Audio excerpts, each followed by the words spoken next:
મોરબીમાં દર વર્ષની જેમ આ વર્ષે પણ કલાત્મક તાજિયા પડમાં આવ્યા હતા અને રવિવારની રાત્રે તાજિયા મોરબીના નગર દરવાજા ચોકમાં પહોંચ્યા હતા અને ત્યાં તાજિયા ઠંડા પડ્યા હતા। ત્યારે મુસ્લિમ સમાજના ધર્મગુરુ તેમજ મુસ્લિમ સમાજના લોકો મોટી સંખ્યામાં હાજર રહ્યા હતા। દર વર્ષે મોરબીના વિસીપરા, ખાટકીવાસ, મકરાણીવાસ, લાતી પ્લોટ, મચ્છીપીઠ સહિતના જુદા જુદા વિસ્તારોમાંથી કુલ મળીને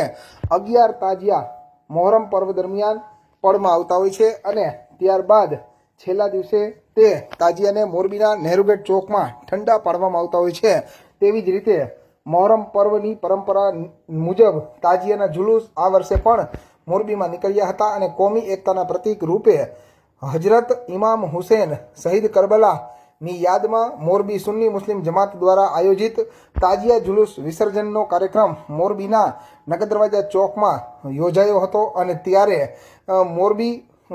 શહેર ખતીબ સૈયદ હાજી અબ્દુલ રશીદ મિયા હાજી મદની મિયા બાપુ કાદરી તથા નાયબ શહેર ખતીબ સૈયદ હાજી સિકંદર મિયા હાજી મદની મિયા બાપુ કાદરી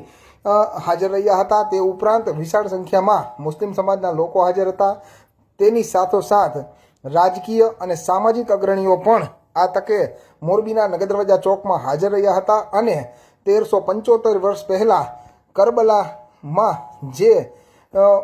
શહીદ થયા હતા 72 લોકો, તેમની યાદમાં દર વખતે તાજિયા તેમજ જુદી જુદી જગ્યા ઉપર ન્યાજનું આયોજન કરવામાં આવતું હોય છે અને તાજિયા પડમાં ગઈકાલથી આવ્યા હતા અને આજે રાત્રે